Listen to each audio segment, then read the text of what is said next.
So let me know when.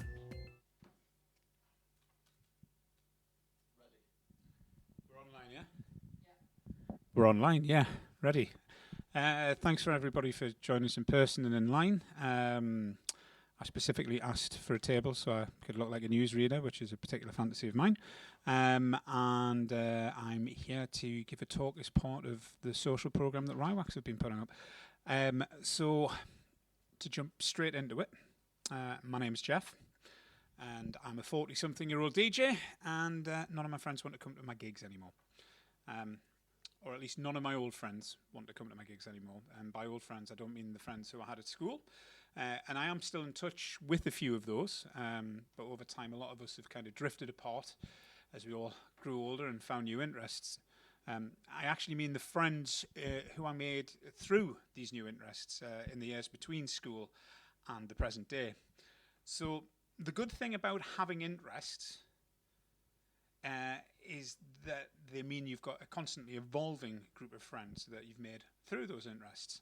So I keep on making new friends who come to my gigs, and I keep on making friends at my gigs, and I also keep making friends at their gigs, if they're DJs, or just in general at anybody else's gig. And I'm here to talk about community, and at its core, that's all community really means to me. Something that links you to other people who have similar interests to you and who you want to treat in a way as though they were friends or indeed your family. So to start things out, I really should give a bit of information about who I am for people who know nothing about me. And as you see, I'm scrolling on my computer as though it was a teleprompter at the moment. We couldn't afford the teleprompter and the printer's just broke. So I have actually got notes and I wasn't capable of memorizing it. So you will have to bear with me while I keep on scrolling through this. So without trying to be boastful or without definitely trying to be falsely modest, I'll try and give an overview of who I am and what it is that I do and have done. I'm most well known as a DJ and music producer. And over the last 10 years or so, I've been lucky to get popular enough to travel around most of the places in the world where people choose to party to dance music. In recent years, I've also been working in day jobs which are adjacent to the things that I do at night. For instance, for the last 2 years, I was in charge of growing ways in which a nightclub in Newcastle, which is called World Headquarters, could provide benefit to communities surrounding it. So World Headquarters is a really interesting place. It turns 30 years old this year. I'm not sure on the exact date. It was started by a gentleman called Tommy Colker in Newcastle, originally on a site that doesn't exist anymore, at least has been redeveloped. And it was a safe space for people of colour in the city of Newcastle. But that was back when the majority of the city of Newcastle couldn't really be regarded as a safe space. And over the years, it's built its own community as a nightclub and invited generations of people to come and participate in the things that they do. And it really was a great place to work with because, in particular, it's been ahead of the curve on a lot of messages that we see as being sort of standardized and accepted now, which are, messages around diversity and inclusion, and again, obviously community. But these things haven't always been the norm, and it's been spaces like World Headquarters which have led these conversations. So my role, the venue necessarily sort of to protect itself had been somewhat closed off in certain ways to the rest of the world through choice to protect its own community. But now as perhaps the rest of the world has caught up with it, what I was working to do was find ways in which that could benefit broader communities outside of the clubbing area, almost like a community centre, if you like. I don't work there anymore, but since the beginning of this year, I've now moved into a role working for an organisation in London who are called Project. And to give a bit of information about Project manage about 300,000 square feet of workspaces throughout London. And what they do is they work in building and connecting creative communities in the spaces that they occupy. And it's my job, or at least one of my jobs there, to link those communities that we create to the other communities outside of those spaces, and just to make sure that the people who live in that region get the maximum possible benefit from us doing operations where they live. A great way to sort of look at it is, if we're taking over an old factory space or an old industrial area in an industrial space, we have a duty to make sure that that space still benefits the people who live around there. And as much as we thrive and we're very good at creating creative communities and inviting creative people in to form new working communities, we really do have a duty to the people who are surrounding it. And I have the joy of sort of linking those communities that we're creating with the other communities surrounding that already exist. And it's a really, really, really rewarding sort of way to be working, to be honest. In essence, myself and Project, and myself as part of Project, just present ourselves as community resources to make good things happen. Some of our tenants who you might have heard of, especially if you're in electronic music, are people like Block 9, who operate that wonderful build space at Glastonbury. Then there's the Beams, which is, I don't know, I think it's, I might be wrong on this, 7,000 capacity or thereabouts, event space, and that's managed by the same people as Printworks.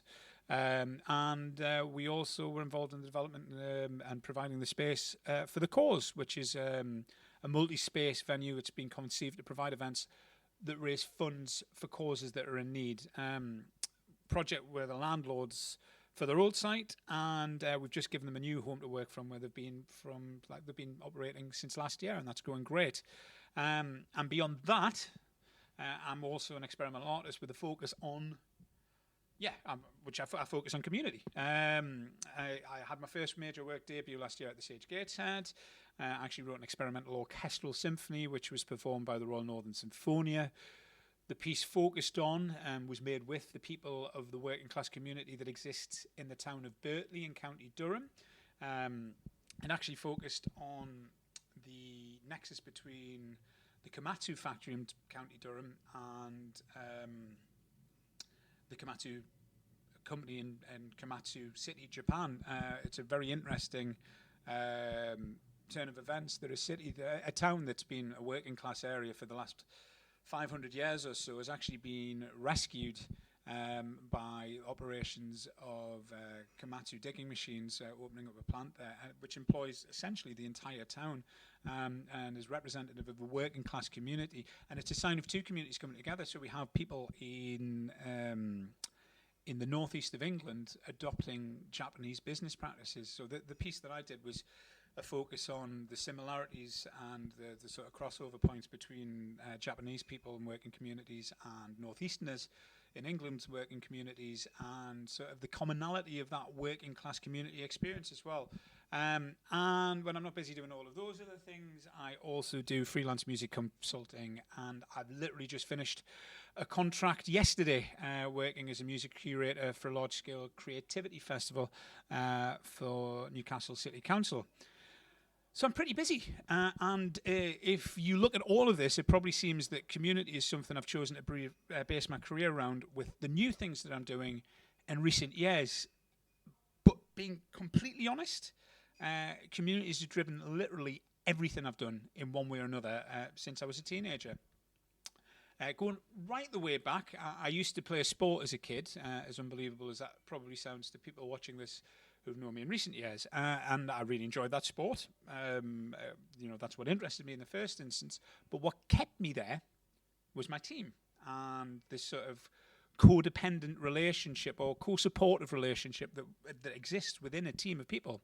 After doing that for a lot of years, and the majority of my teenage years, I finally discovered proper nightlife, and that took over everything for me, and it still does now.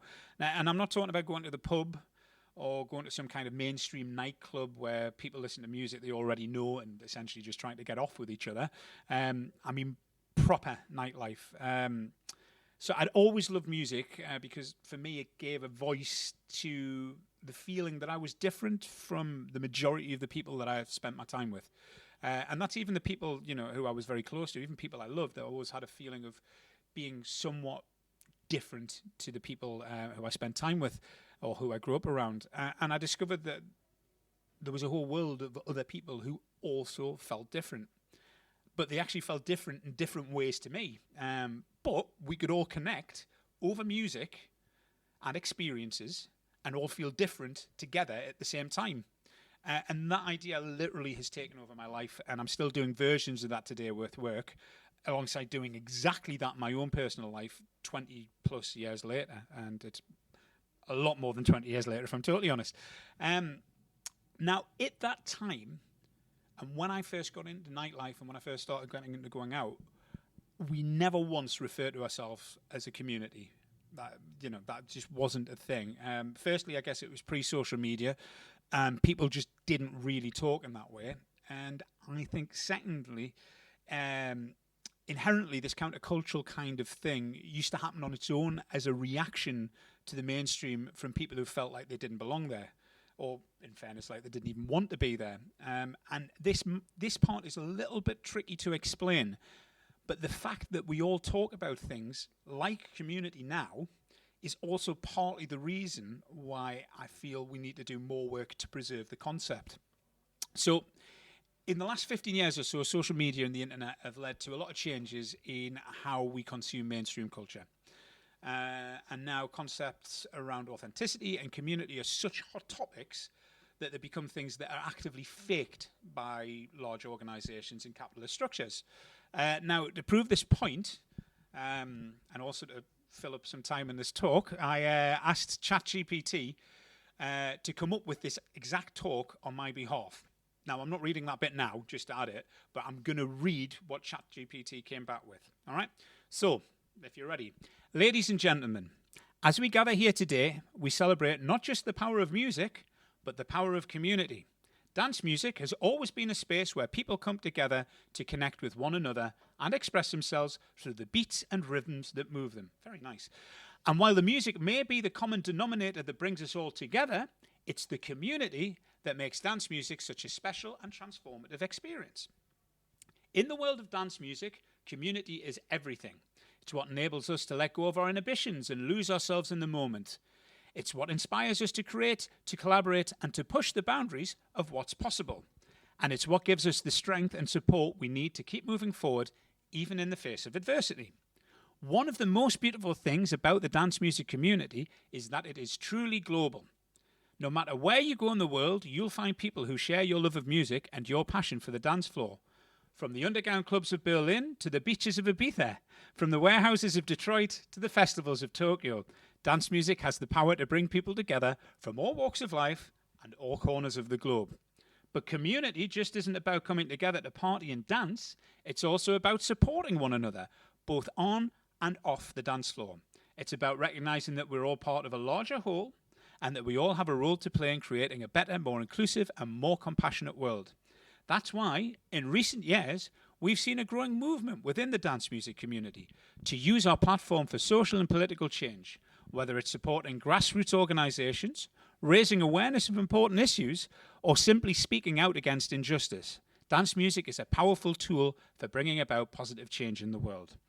So let us celebrate sorry, it's amazing. So let us celebrate the power of community in dance music, and let us pledge to continue working together to make the world a better place. This is the best bit, because when we come together as a community, there's nothing we can't achieve. Thank you. It even says thank you, which is it's fantastic. I mean, first of all, it's really upsetting because I got to this and did the ChatGPT thing after I'd written most of this speech, and it already says most of what I was going to say, which is fair enough. It took 20 seconds or so for it to completely spit this out. And, you know, while it sounds great on a surface level, it chimes with a lot of what I want to express. It's a machine-generated idea, and it proves how easy it is to pay lip service to this type of concept. As a result of things like this, lines are very much blurred as to what represents legitimacy, what represents activism, and what actual actions really benefit people in a community.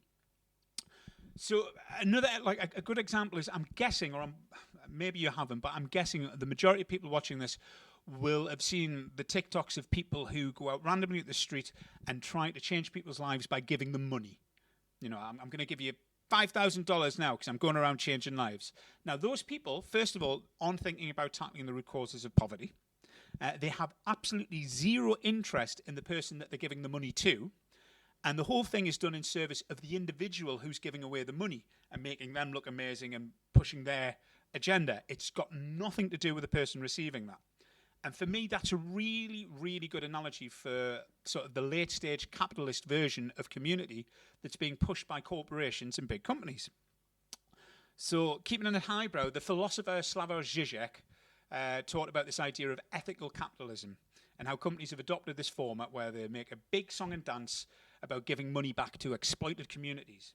But the fact is, they're only doing it as a way of being able to continue exploiting these communities. They're almost paying for their own exploitation, and they're doing it in a way that allows you to let yourself off the hook by taking part in that. And I think that's another way of looking at how the term of community is being perverted by a kind of online corporate newspeak. And by newspeak, that's a reference to the book 1984 by George Orwell. And as Tony Wilson once said, if you don't get it, it's not a problem, but you really should read more. And beyond that, if you don't know who Tony Wilson is and you're interested in community or these type of issues, then you really should read more about him. So before I go any further, what I really need to do is I've been talking a lot about counterculturalism, etc. I don't think that the only communities that matter are countercultural. That's not what I'm saying, or at least not in the way that we would normally use that term. But to get an idea of my thinking about this, I do think that the communities that are most vital are those that are formed by the people who need to cling to one another to ensure their own survival. You could arguably say that we're all part of huge meta-communities. So you could say we're part of the human race. Or if you want to look into, a lot of you could say that, you know, you're British, or any of these other large groupings that you can identify that work around denomination or even race. But even when you look at things in those terms, it's still the minority groupings within those who are always the one in the need of the most support and protection from the larger groupings with all of the power.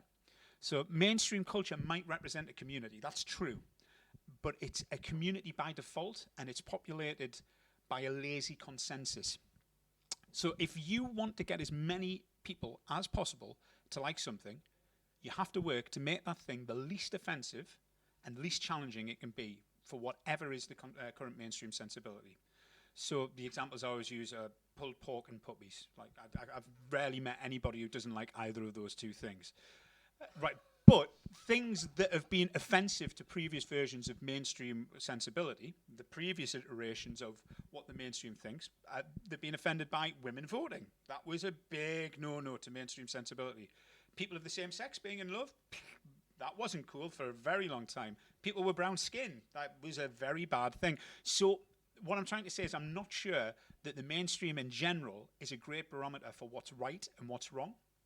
So with that in mind, I'm going to try and work on the basis that at their core, most of the communities we would name today would represent, the ones that would represent a value in some way contrary or challenging to things like mainstream culture, people in privilege, or they challenge people with power, or they challenge corporate or capitalist interests, or quite simply just outdated prejudices.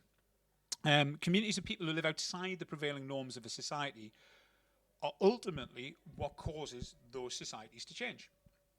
So that change can be seen by culture evolving, or it can be seen in things like improvements to fairness and equality. But again, we're living in a time where things are extremely blurred. Something, as an example of this blurring, something that always strikes me when I was growing up is that individuality was something that people cultivated to kind of throw up two fingers to social acceptance. But now I've actually got a 13-year-old daughter, and sort of looking through the lens of how the world looks for her coming into it, I've become aware that social media has kind of co-opted and it's turned this concept inside out. So if you were the kid with different coloured hair, or strange clothes, or unusual piercings, or tattoos, I think it's fair to say that when I was young, that was a way of saying to people, I don't care if you like me. That was the statement that they were going for. But now, individualism is done a lot of the time for likes and shares online, for growing a social media presence. So that is quite literally doing it to be liked. I mean, it is literally in the sentence, if you're asking somebody to like something, you are asking to be liked. And this very concept of being what was formerly an outsider is now the ultimate expression of wanting to be on what I guess you would have formerly called the inside. So the idea of being different no longer represents something that brings people together in an egalitarian way. And instead, it represents something that actually fosters competition between people. So, like, you might be a goth, but are you the most well-liked goth on Instagram? Are you as well-liked as me? Do you have as many likes, as many followers? Or even worse, approaching it from the point of view of why is my identity not liked as much as yours is? I mean, what do you turn to when the people who are meant to be your outsider community have been turned into your competitors instead? And I am talking vaguely in extremes right now, but it does generally feel like the general direction of travel for society, or that social media is taking us all in. So capitalism is, I was going to say arguably, but not actually arguably, the most powerful driving force in society at the moment. And without meaning to sound like a conspiracy theorist, capitalism thrives on conformity and does everything that it can to drive that as an agenda. And that's not by a dark design. It's not as if there's this kind of evil council thinking about how can we make everybody be the same. It's just by the very nature of the beast. So whether it was Henry Ford telling people, originally they could have any colour they want as long as it's black, or the fact that 85% of us, including me, and I've got it here, it wasn't a thought of prop, but there it is, have iPhones or MacBooks, or the way that Ed Sheeran managed to have something like 11 tracks in the same top 20 about 6 years ago, or the way that every big movie is a part of a superhero franchise now, or all of these music festivals with the same lineups. The corporate structures that govern most of our lives drive us to conform to the same standards of taste, of beauty, of morality, and of ideology, because it's the only way to ensure an absolute market share and maximum profits from as many people as possible with as little development as they need to do.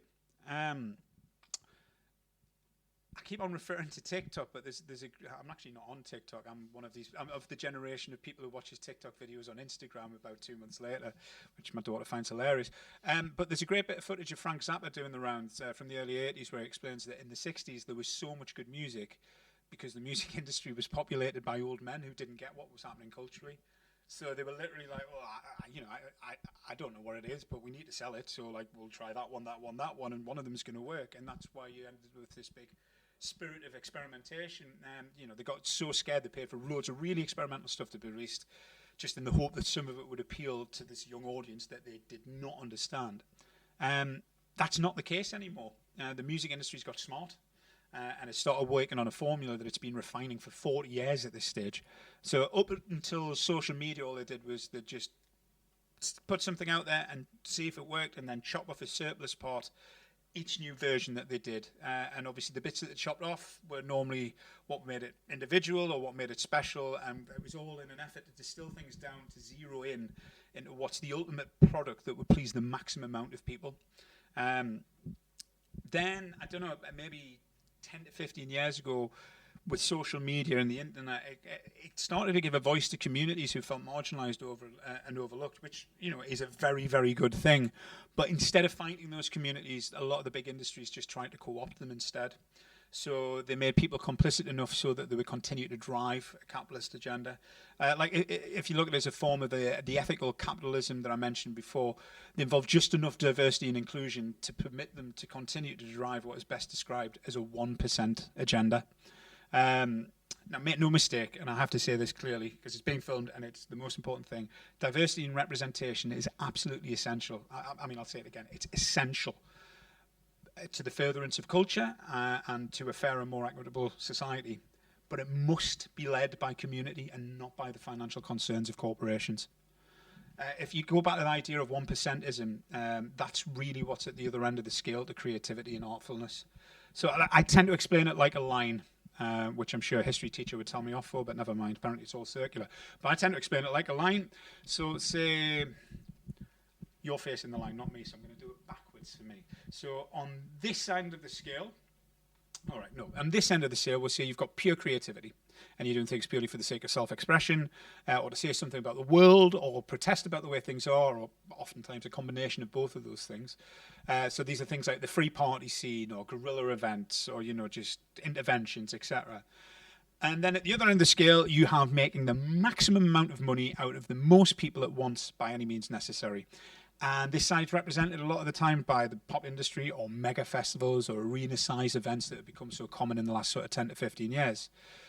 So on this creative side, there's a tendency to work together to share resources and share the proceeds amongst as many of you as possible, because it's the only way you can do it. Really, you're sharing the costs, or in fact, you're sharing the losses, depending on how you want to frame it. And on this end of the line, there's a drive to make sure the money is maximized by being shared by as few people as at all possible, by one act, one person, with one manager at one venue, do you know? And that's essentially the way the world sits in the moment. In a lot of ways, I mean, this, you know, we've all talked about the idea of this 1%, 1% with the lion's share of the wealth and resources, and then the rest of us. I mean, it's somewhat more nuanced when you apply it to a creative career, when you look at it that way. I mean, I'm not a saint. I've made my money DJing for a living for the last decade, and I mean, not showing off, but I've been paid well, and you know, I'm also not going to lie, I want to continue to be paid well. But I also got into this because I wanted to express myself musically, and this side of the line literally could not give a, can I swear? Yeah. Could not give a fuck about the music I make or how authentic I am. That does not mean a single fucking thing to this side of the line. This is the other side of the line about community, if that's the line. I'm about here. Do you know, I'm not all the way over there, and you might be over there, or you might be there, or you might even be there. I mean, it's fine wherever you are on that line, as long as that's how you legitimately feel. And the world needs big music events that mean less to more people, as much as it needs small ones that mean more to less people. The world also needs pulled pork and puppies, and there's no judgment here, despite how that actually sounds. But the issue to me is the sustainability. So the more we move towards this financially motivated model, the more we reduce the amount of money which escapes it to provide for artists such as ourselves. Without a community of like-minded individuals and without approaching things in a system built on mutual support, we're actively impoverishing ourselves, and we're doing it to the point where there'll not be enough resources in circulation to allow music to be the thing that supports us to the degree where we can continue to do it. And this is where it gets quite juicy for me, and hopefully quite interesting to anybody who's like clicked in for any career advice. There's not much career advice in here, I'm not going to lie to you, but it's a good, I'll get to the point, because this is where it starts to relate to our own careers. Like, first of all, building a community isn't networking.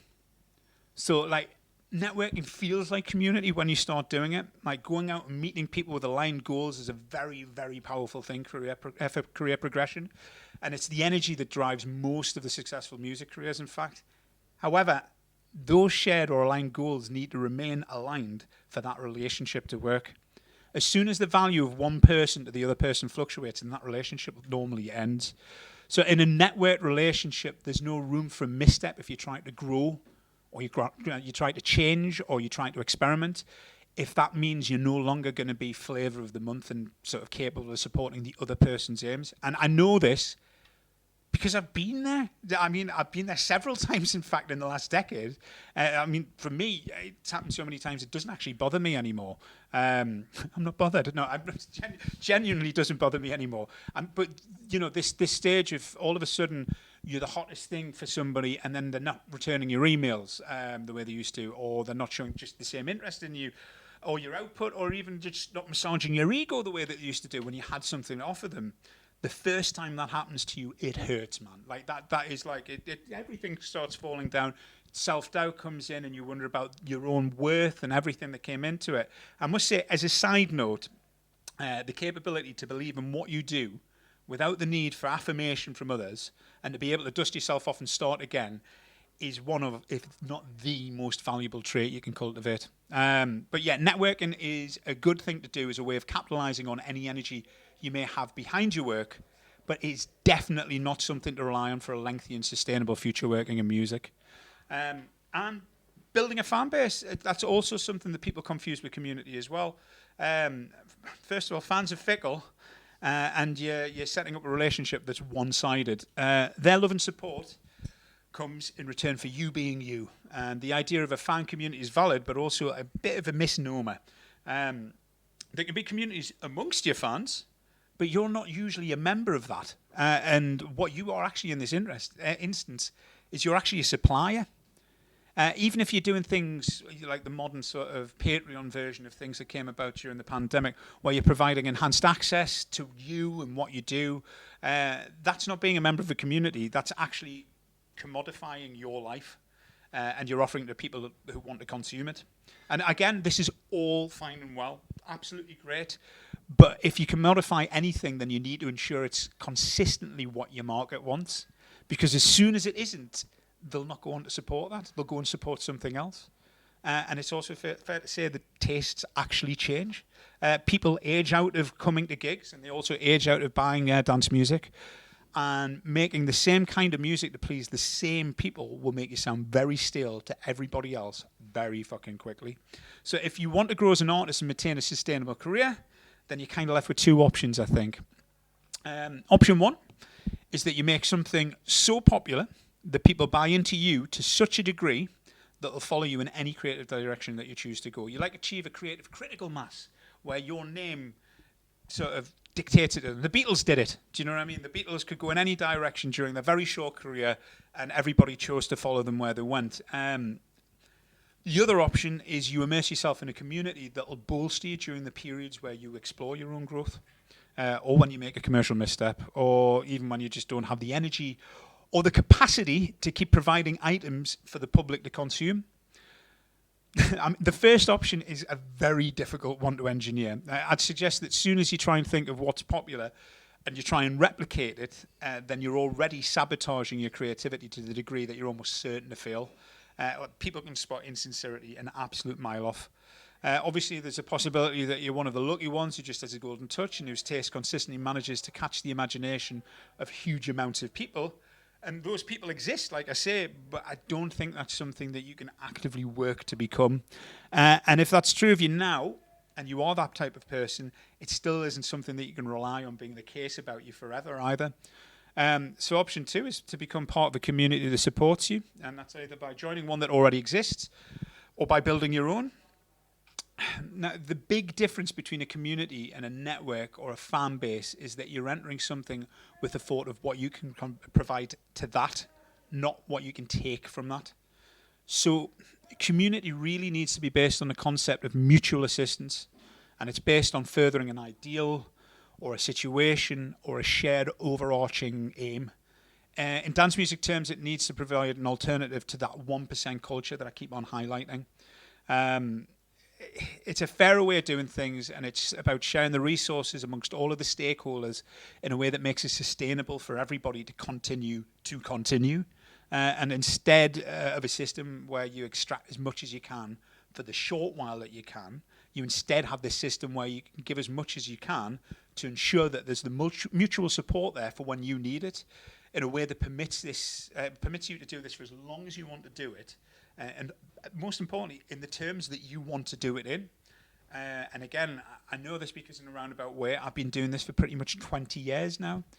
For the last 10 years, I've been doing it at a notable level. And in that time, I've seen a lot of people become incredibly big, and I've seen a lot of people then disappear completely when they fall out of favour. And being totally honest, newsflash, I don't intend on going anywhere anytime soon.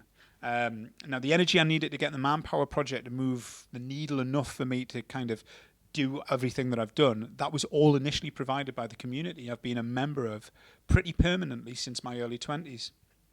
This is where it gets a bit sort of difficult, and where it makes it very hard to offer specific career advice, because this idea of the community that I've been a member of, it's an amorphous and it's a changing thing, and it's very, very difficult to define as a single entity. Like I say, we never used to give it a name. We never even thought about it in those terms. And I think that's very pertinent to what I'm saying.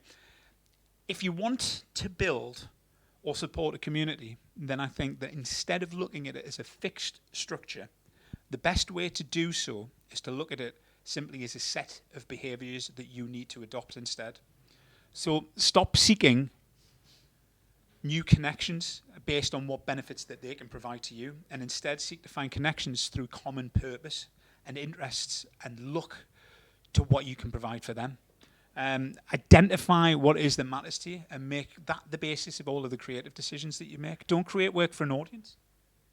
Instead, just approach it that you're expressing yourself as a representative of the things and the feelings that you and the others in that community stand for. And turn up for other people. See it as your role to be there as a supporter of others' endeavours in whatever ways you can. Nobody should be the star of the show here. It doesn't work. There's only room for one star of the show, and they sit right over there. And unless it's you, and like, if I'm talking to you and you are the person there, give us some. Do you know what I mean? Like that role doesn't exist for everybody, and the only way it can be equitable is if you offer as much support as you give. So essentially, you make it your job to care and assist in the success of others, and you leave worrying about your own success to other people. I mean, it's all quite idyllic, and what I have to say is I'm not suggesting for 1 second that people should neglect taking care of their own careers, and that you shouldn't pay attention to all of the manifold things that are required to make sure that you work as hard as everybody else. I'm also not saying that you shouldn't promote yourself to the full extent required to ensure that you get noticed for what you do. I mean, those things at this stage are basically basic requirements, just to even be able to say you're a working artist, DJ, musician, or however you want to sort of describe yourself. It's the issue of where you devote your energy once you've done those things. So you have that option to put all that energy into trying to elevate yourself above others, or you can use that energy to elevate others and try to service something bigger that represents all of you. The specifics of what you feel is your community and how you join it, connect it, or even sort of create it on something I can tell you. And it's a very personal thing that will rely on your feelings, your priorities, and your circumstances. The fact is you're already part of multiple communities already. So the trick is to work out where you are already, get to the core of what's important to you, and then think of what you can do to make that grow and to be as important to other people as it is to you and yours. And then the other thing that is really, really important is you have to think of what you can do to protect that. And that essentially, and I don't know how fast they've been, is everything I wanted to say on the subject, but I'm willing to take questions from anybody who has anything that they would like to ask me. I'm also willing to leave early, which would be really nice. So, which way? I'm just going to ask in the chat if anyone's got any questions. Perfect. So we're waiting to see if there's any questions in the chat. Yes, please. Does this sort of thing, can it be transferred to like the internet? So you've got your chat rooms, your like group chats, your digital reality of what you've just described. I think it. Do you want to repeat the questions? So I'm being asked if, yeah, of course, because I'm the guy with the microphone. Power. That's actually my name. Yes. So the question was whether or not the things or the ideas that I'm talking about, can they be transferred to the digital realm through chat rooms, online groups, etc. Am I getting that right? I think it's something that in a lot of ways exists more prominently on the internet in a lot of ways. I mean, the community that I found as a DJ, like, this isn't fully answering your question, but as an aside, like, I'm from a Facebook generation of people who made their name big on Facebook, which it's insane to me to think that was a long time ago now, because that's still, I don't want to make myself look like an old man, but like, that it's strange how things move on so quickly with social media. But the Facebook thing there was a genuine groundswell of people that I think if I'd done it I know if I'd done it in the UK and I'd done it the old grassroots method, which was done beforehand, I wouldn't have got anywhere. But there was interest in my music in enough small pockets all around the world that the internet gave that a place where they could all coalesce into something that actually had some weight behind it and made there be interest in me and created a following for me. Going further into what you say, I think that was quite natural, and I'm not sure I think perhaps social media has kind of knocked that a little bit off its axis now, but that was more natural because I think that idea of online communities was something that was very strong, and I think there was probably more community being found online and using a similar method of connecting with people all around the world than there possibly was in real life at that time, and possibly still is now. You see it with these gangs of gamers. I have to stop talking about Instagram and TikToks that I've seen, but like, you see whether there's like these guys of the most diverse group of individuals of all shapes, sizes, and denominations, all talking about each other as their squad, and they all love each other and whatever else. And it looks like like a gang like the Searchers from the '60s or something like that. But it's they live all around the world. They have nothing, and they've all joined over something like Call of Duty or something like that, and they really form or World of Warcraft, or I'm sure there's less geeky ones, but I'm not a gamer, so I can only pick the ones that kind of jump over the parapet to me. And yes, I think it's not only possible, I think in a weird way that's possibly somewhere that we can draw inspiration from. and sort of the way that these I mean, one of the reasons I've been asked to do this is about a Facebook group that I started, where there's 2 members in the audience of it right now who know each other through that. And that was a response to lockdown. That I was literally locked alone, isolated, and I kind of honed in on the fact that like I got into music because I felt like an outsider, and that was the thing that really attracted me about music and culture, was anything that felt like it was for the outsiders, but the outsiders didn't have to be the same. Outsiders should all be different to one another, and the only thing that they have in common is that feeling and that attitude. And that group just like it turned into sort of an autonomous, self-ruling collective in about 3 weeks, with sort of, it was like Lord of the Flies or something, but like quite utopian as well. So yeah, I really do think that like the internet can, even though it's driving some of the worst of this, it also can be an example of some of the best of this as well. It's funny you should talk about the sort of ChatGPT thing as well, because that's another example of the internet. I think can be quite a wonderful and democratic place, and it was quite democratized when I first got on there, and was just seemed like a force for good. What's happened now is that the corporate interests, when they finally got really involved in the internet, that they've changed the direction it's gone. So things like social media have been pretty horrible for the world in a lot of ways, I personally feel. And it's the same with AI. I can't remember the guy's name, but the guy left Google recently, who was their head of AI, because he didn't like the way it was going. And the whole basis of it was that there's nothing wrong with AI. There is a problem with sort of like thought through AI being put on commercial realms as open sourced software, just as a way of monetizing it for the corporations who've invested in it. And that's where the problem comes in. It's not human nature. I think is actually quite a wonderful thing, and I am an optimist, even if I might not sound like it. And I'm also not, I'm not out there rioting against capitalist structures, and I'm not trying to burn down the Google offices or anything like that. But I have eyes in my head, and I can recognize that this mass unchecked capitalist approach towards things is the thing that derails the good parts of human nature. And this, again, bringing it back to the original point, is why we all need to form communities that are as strong. In fact, I should quote the ChatGPT, because they said it together, and it was something along the lines of, when we come together as a community, there is nothing that we can't do. And a computer told you that, so it must be true. So there you go. Does that answer your question? Perfect, thank you. So one of the things you talked about was, like being the best goth, like how social media has changed. Instead of being like alternative, being like authentic, now it's like how to be the kind of this version of yourself getting likes. What impact do you think that has on people's artistry? I mean, I think if we went back at any point in history, I think. Oh yes, sorry. So I have to remember. So to repeat the question, the question was that I mentioned the fact that sort of everybody is now competing with each other over their own individuality, and I used the example of I'm not the best goth, and there's whichever way you want to go, but there's this competitive nature being driven by social media. The question was, what do I think that's done to artistry? Is that fair? Like for musicians and producers, it's like how the way social media algorithms changed. Do you think that, what kind of effect do you think that's had? So the effect that the social media algorithms have on people's artistry, and I guess how they approach it, and also what they can get from it. So I'll start off by saying that I reckon that as soon as the first cave paintings were starting being done in wood instead of charcoal against whatever wall it was, that the sort of Neolithic people around that fireplace were going, it's done.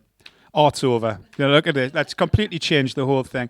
And I think that's a process that goes on with every generation. Like, I don't know, as a middle-aged person, what I try to do is where possible, to try and think like a young person rather than be that agent of like, it's all gone wrong and it's all terrible. So I don't think that it's destroyed anything. I don't think it's done anything. I think it's changed in much the same way as the camera has affected the fine art world. It survived. It didn't replace it. It just became a new thing. But it has definitely changed it. And I mean, in very real terms, algorithmic stuff and algorithmic discovery has changed stuff along the lines of, I submitted an album, and I don't want to throw shade on the label, so I'm certainly not going to mention it, but I submitted an album for consideration, and the feedback that came back was very much like, not all of these would work on Spotify.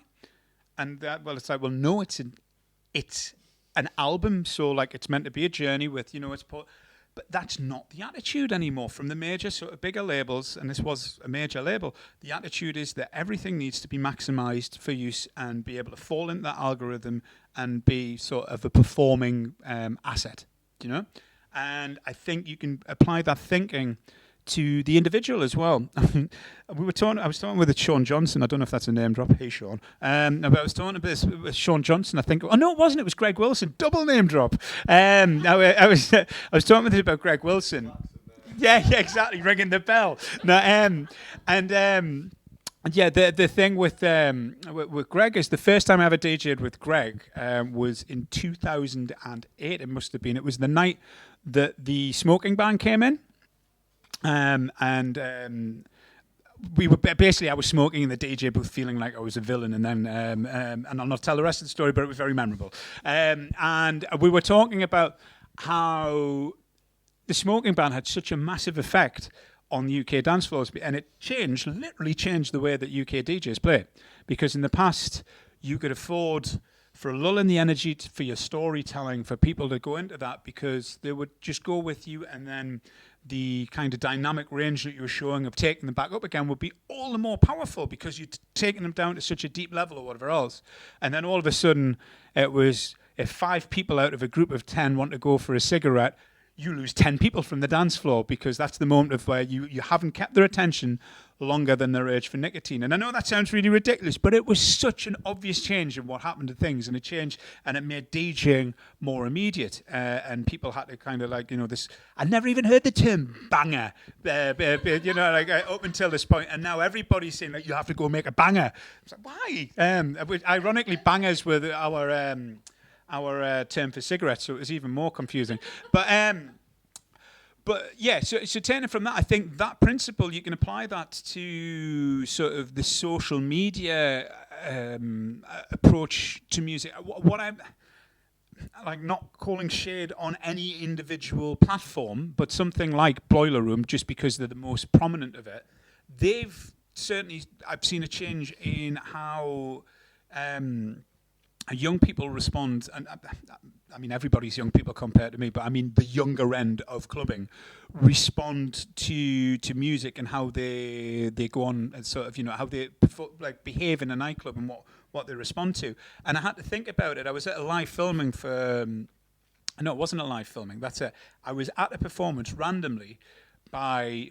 Oh, bugger it, I'll say it, by Fred again, and it was just after his Boiler Room thing, and he was appearing at a secret party, and randomly, it wasn't that I'd gone there, but I ended up being there, and what I noticed was they set the DJ booth up in the centre of the room like it was Boiler Room, and everybody was around it, but there was no filming going on, and I mean that decision for Boiler Room to do that way was a practicality thing about showing an audience and a DJ at the same time, so that's what's led it. But you have this kind of life imitating art, art imitating life thing going on, whereby if you've just come of clubbing age now, at the say you're about 18, at the beginning of the pandemic you were probably 15, 14, and you've had an experience of nightclubs that I didn't have until I walked into one. Do you know what I mean? You've been seeing footage of it from Boiler Room. You've seen all of this sort of this evidence of what goes on there and how people behave, but the majority of it you've seen in 30-second blasts on Instagram, and it's always the bit where everybody's going it's the massive bit. So you go in with the impression that that's what a night out is, that from start to finish the people are jumping up behind each other, grabbing each other, and sort of really like that energy is constantly at a fucking 10. Like, I don't want to go to a party that's constantly at a fucking 10 ever. I mean, and that's not just because I'm old. It's because it's boring, right? Like, literally, like, you know what I mean? It's all about dynamic range and about movement and about storytelling, or at least it is to me, and I think there's a lot of people who see it the same way as me. And that's the major sort of effect that it's had. Everybody has an expectation that being in a club should be at that energy level, should be looking like that you should be performative for what's going on there as well. It stopped becoming sort of what for me was almost like a group therapy session. It was a very sort of, it was a very spiritual thing for me, clubbing. And I know that sounds almost sort of like I'm over-intellectualizing it, but I've had a long time to think about that, and that's what drew me towards it. And this frenetic, over-the-top sort of energy thing, that in turn now has affected what music people are being made, because that's the sign of being popularity is being the track that you share for 30 seconds. So if you've been watching Boiler Room for 10 years, right, it needs a vocal that sounds like Pinky and Perky from a track that I've heard before, maybe a 90s hip-hop track, and it needs to be 5 billion BPM, and that's the one that's going to get shared. So that's the music I'm going to make. And that's a lot. I mean, it's not the only reason, but that's definitely informed a lot of what sort of the direction that popular music's gone. But I hasten to add, so fucking what? Do you know what I mean? It's 2023. If that's the direction music goes in, good. Do you know what I mean? Like, it's not for me to say it was better then. I saw, do you know the comedian Dylan Moran? He was just on something a while ago, and he was like, it's like, yes, of course I think it was better then, because I can remember them, and anybody who can remember what happened before thinks the new thing is shit, but it doesn't mean that it was. It's just the attitude that we approach it. So you've got to, yes, it's changed it. Yes, I can be all old man sort of shouted cloud about it, but also, like, all change is good to a certain degree, that it does show evolution of music, and obviously to every action there is an equal and opposite reaction. I think that was on Star Trek or something. But that was a joke. It was Albert Einstein, all right. But like, and it's the same thing that, you know, for all it's going to go in that sort of commercialized direction. If we do build these communities and we do build them around things that matter, then that's the thing that doesn't end up mattering. What does end up mattering, and it takes it back to your question before about human versus sort of the online version of it, is that there'll always be a human version of this. There'll always be a human reaction that isn't driven by trends. It's driven by needs and interpersonality and things like that. So yes, it has changed things, but like, things will change. That's as simple as it is. And I can see which ways they have changed, and perhaps I'm not really into all of them. But like, honestly, if you're 19 and you care what I think and what I enjoy as a 43-year-old man, then you've got bigger problems than the stupid vocals that are on tracks. Is anybody else? A question in the chat room. Yeah. When collectives that might have a more radical approach towards the distribution of resources come up against more hierarchical, neoliberal individualization motives, there can often be a clash and the incentive to compete between members of the collective. How do you think we can change industry and audience expectation in order to accommodate the necessarily slower and less high value per person outputs of collectives? Right, so that was a really very well thought out and very interesting question. So I have to apologise to the person who asked that question, because it was so nuanced that I'm going to do a hard job of fully expressing what they've asked me. But the crux, and I'm hoping I understood the crux properly, is that they're saying when you work in a collective versus sort of a capitalist structure, or, you know, like a big business, basically, what you often find is that there'll be fallout or competition within the collective as part of that kind of struggle, or part of that butting heads. And what I guess I'm being asked, and I'm sorry if I've got it wrong, but I'm trying my best, I promise, is, when that is the case, how do you ensure the survival of the collective, and how does this sort of collective spirit manage to thrive when it takes a lot longer for them to be able to do something than a very quick and reactive big business that has got more resources and everything else? Do you think that's a fair summation of it? First of all, I don't know, but it's like it's just trial and error, isn't it? Really, what you've identified is something that is entirely correct, and yeah, I mean, it's in a jokey way, it's that kind of thing that there's more bands that have broken up over arguing before they've even figured out what they're going to call themselves than there are bands that have actually managed to record a first record and go anywhere. Yeah, if you're working with other people for a shared common good, it's particularly difficult. I mean, look at the difference between the Labour Party and the Conservative Party, and I don't want to make this political, but of course I'm anti-Tory, there we go, I have made it political. Like, if you look at the difference with them, sort of, and we kind of approach this as though there's like an idea that there's a two-party system, and sometimes it's the baddies and sometimes it's the goodies, or whichever way you want to take it, and there's kind of a swear of it.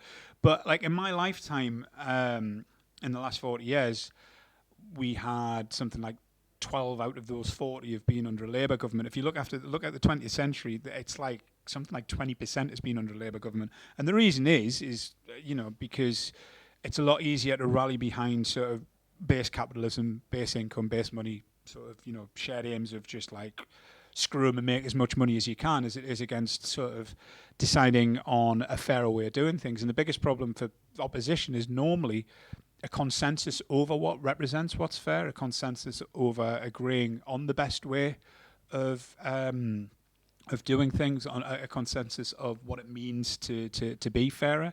I always used to say that, like, now that Facebook exists, for instance, we'll never have a revolution, because it'll be a Facebook event saying revolution next Wednesday, and somebody else, well, I can't make Wednesday. But, well, Tuesday then. Well, no, why do you think you know when the revolution should be? And it all falls apart. And that's sort of what alternatives to the power structures kind of have to deal with, is that feeling of it taking a lot longer to get to where you need. So the only thing I can say is the fact that any of these ideals or any of these structures still exist is testament to the fact that it's working. And I think that perhaps, and I hope this doesn't sound like being defeatist, but an acknowledgement that within your lifetime that you may not be capable of tilting the status quo to that utopian or fairer ideal, but if you weren't there trying for it, then it would be so much worse. So it's sort of, it's devoting yourself to the causes that you believe in, and sort of living for the struggle, and knowing that you are making a difference more so than you ever could do if you weren't doing it. And maybe you won't get there, maybe you can't do it, but, a belief in sort of something that's righteous and that exists over and above you, for me at least, and I'm assuming this will resonate with a lot of people, is a much better way to live than just in the constant fruitless search of self-gratification at the expense of others. So I guess what I'm trying to say is, don't know, maybe you can't, but it's still better to do it that way, and it's still better to try than to not. And I hope that kind of answers your question, even though I appreciate it really doesn't. They replied, hell yeah. Okay, perfect. Well, thank you, that's great. All right. I got one. Yeah. So I was just wondering if you had any ideas on, if you're working on community projects or events or anything, and you do get approached with funding from a company or whatever, like, how do you navigate those situations? Because I know that different collectives have different ideas on what constitutes selling out, or even with meanwhile spaces, because it might be great for your collective to get a meanwhile space, but does that mean in 3-4 years people are going to get displaced? No. Because of market forces that you're bringing more interest to an area and displacing people because of that, I mean, that's a fantastic question. I mean, first of all, to repeat the question, in my role working on community projects, how do I ascertain what would be for the better, for the greater good, or what would actually be supporting these structures that I'm talking about dismantling or rallying against, by being complicit with them if they come to us with funding, etc. So I sort of, how would I navigate that, and how do you make, where does the land lie between sort of saying that, yes, we're doing a meanwhile space, but eventually we're going to displace people, so that's actually for the worst, or whether or not that actually offers more benefit. First of all, and this is like quite a legal type of thing, I guess, I have to say that I'm not speaking on behalf of my employers here. This is that I'm not here representing my employers, and any views that I give are purely my own on this. So like that's important for everybody to kind of take on board. What I would say though is I feel that everything, obviously, without it sounding like a cop-out, is on a case-by-case basis, and it has to be looked at where you create the greater good. Now, this is a bit of a difficult issue for me, because I don't want to be advocating that people shouldn't go and vote, and I don't want to be advocating that people shouldn't be participants in the governance of their own country and sort of how that's decided.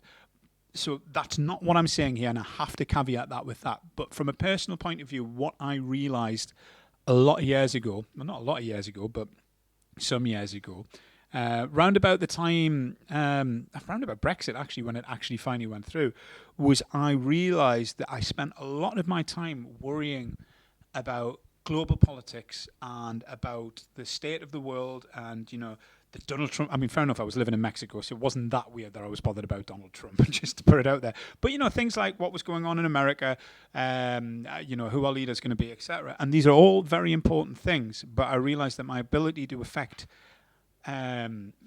change at a meta level, a change at an overarching level, was quite diminished because we're playing against a stacked deck of cards, and that's not me doing a Russell Brand and saying, so don't vote, because that's fucking stupid.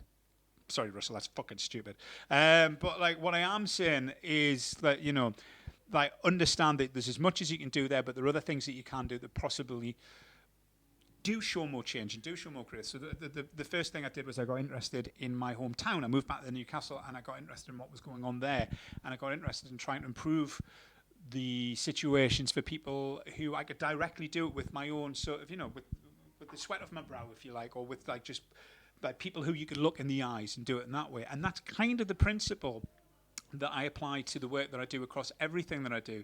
So it's literally an analysis of like who benefits and who benefits the most here, and what's the long term sort of like, is it net positive or net negative? It's that simple. And yes, there will come times, and so far it hasn't really happened, but there will come times where we're going to come into contact with the evil empires who are going to be shaking a big bag of cash and chumping a cigar and saying like, can you put some diverse people in front of us so that we don't look like the evil monsters that we are?